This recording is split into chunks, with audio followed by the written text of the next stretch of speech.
Hey guys, welcome back. I did listen to my recording I did yesterday. I did sound a little bit quieter, and my voice is a little bit gravelly. Like when you talk quiet, your voice gets gravelly. I don't really like that I do that, but it's hard to talk loud. And I can't talk louder than this, really. It's not as bad as my first episodes that I did, which were basically whispers.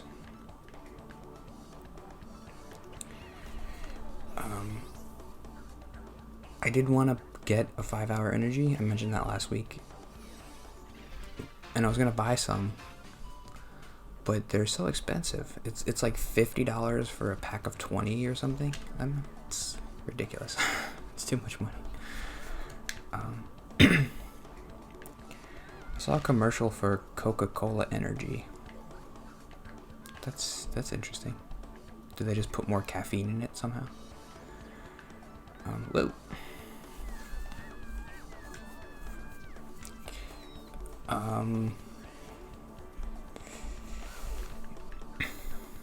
I wanted to talk about, maybe today I could talk about a show I've been watching that somebody who, I think she mentioned it when I was streaming, and I wanted to do a shout out.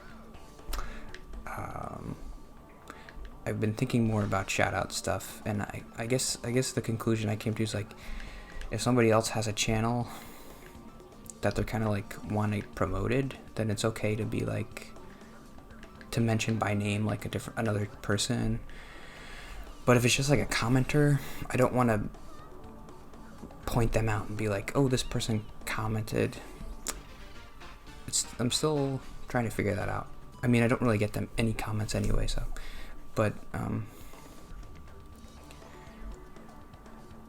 I don't want to scare people, because I know, like, if I was a commenter and someone was like pointing out something I said that might scare me.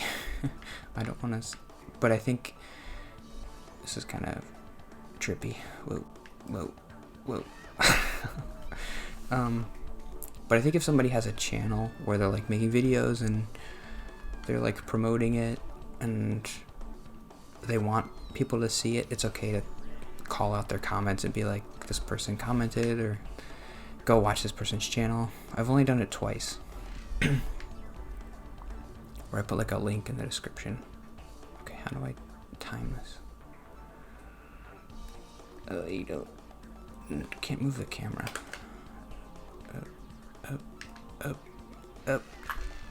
This is hard. You have to just get a running start. So the person's channel is Gladys Rose. I'm not gonna make this. I think she mostly streams, but okay, I don't know how to do this. I'll put a link in the description and you should go watch her. How many lives do you get?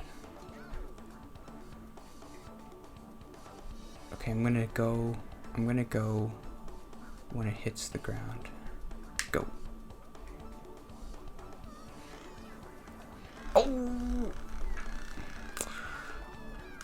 Okay, I'm gonna go. I don't know when to go. I made it through the first one.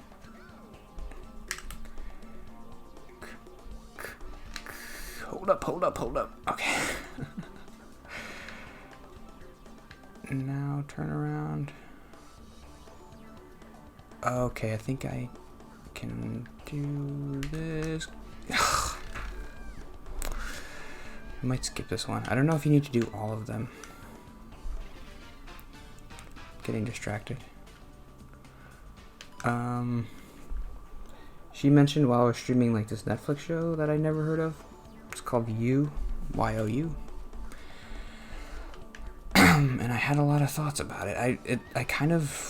It's the first show in a long time where I kind of wanted to keep watching episodes. Usually I'll just watch something random and then I'm going way too fast. And then I don't really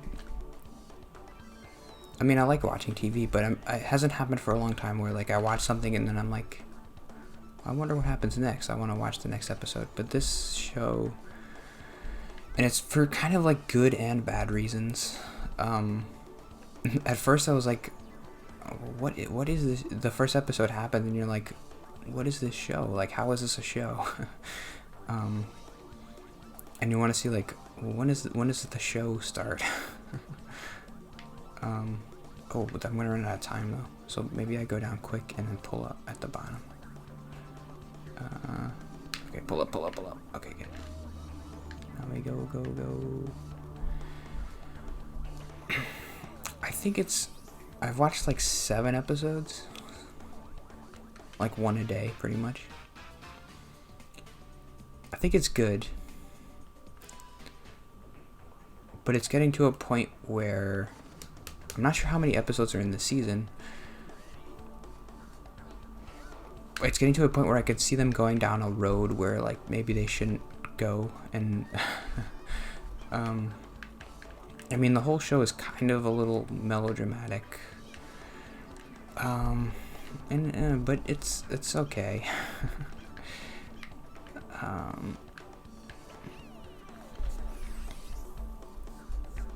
Wrote down a lot of notes about it. It reminds me of Groundhog Day. The movie Groundhog Day.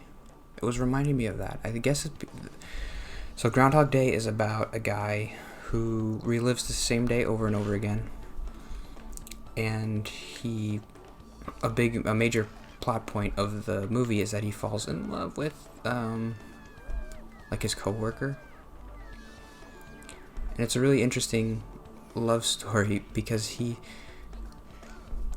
don't know, I've never tried to explain it before, but I really like it a lot. He does what anybody might do with that power in that situation. He likes this girl, so he's living the same day over and over again, so he keeps learning stuff about her. And then he learns what her favorite food is or something, and then he impresses her by ordering that food, and then he's like, oh, I love this food, and I didn't know you love this. Oh.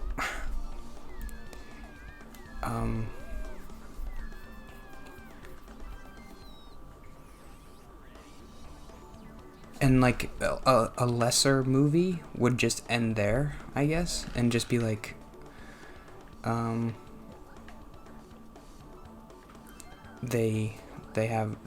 he learns how to like her, and then they fall in love.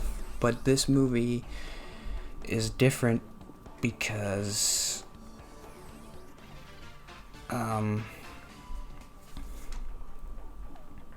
the girl finds out what he's doing, and it's like he's manipulating her into, he's like manufacturing stuff that it shouldn't be manufactured, and tricking her into liking him. And at the end of the movie, I guess the point of that movie is like he learns to become a good person first, and then, okay, I've never had to explain this movie before, but so the first act of the movie is he falls in love with this girl, and the second act, I guess, is he tries to trick her into liking him by like impressing her, and then the third act is she gets mad at him for doing that, and then he becomes a good person. Like he starts saving cats from trees, and he fixes people's cars, and he knows that, even though he knows that at the end of the day it's going to reset and he's going to have to do it all over again. Like, there's something about that that's interesting. Like, to be a good person, you do good stuff even though you know it doesn't really matter. You're never going to see these people again. Okay, which one's the easy one?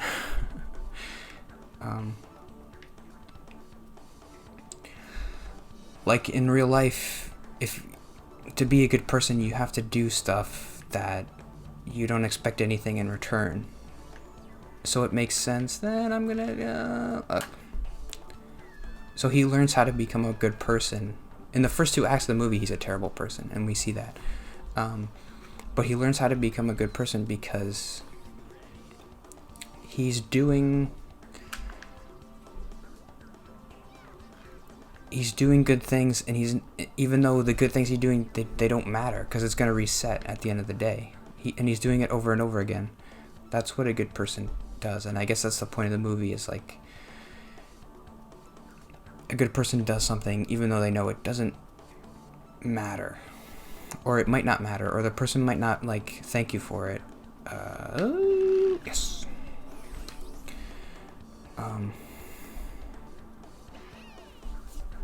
I guess I do like talking about this stuff because I've never talked about it before, so it does help. It's different to talk than it is to think. You learn differently when you talk versus when you think, and if you're someone who never talks, you don't realize that until you do it, which is weird. But I haven't really talked about this show that much. What's this button do? That's the cheat button.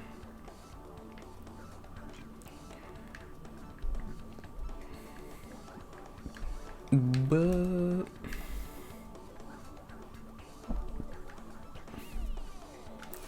so I guess so this You show is basically Groundhog Day, except he never becomes a good person.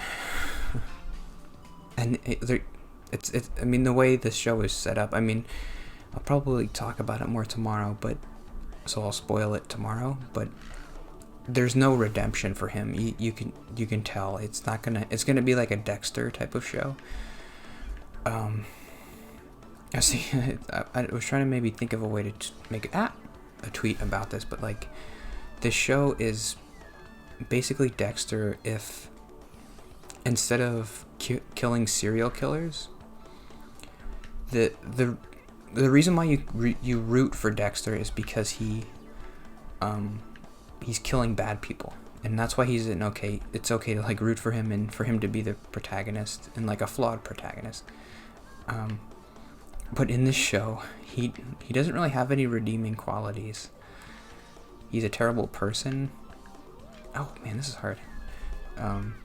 His only redeeming quality is like that he likes books. I mean, he is kind of nice to people.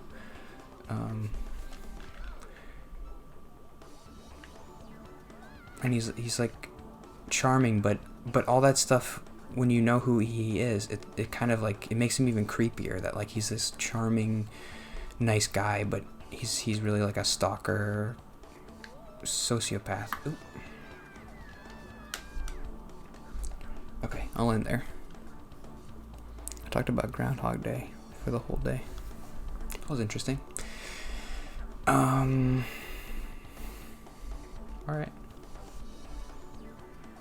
Hope you have a good day. See you tomorrow.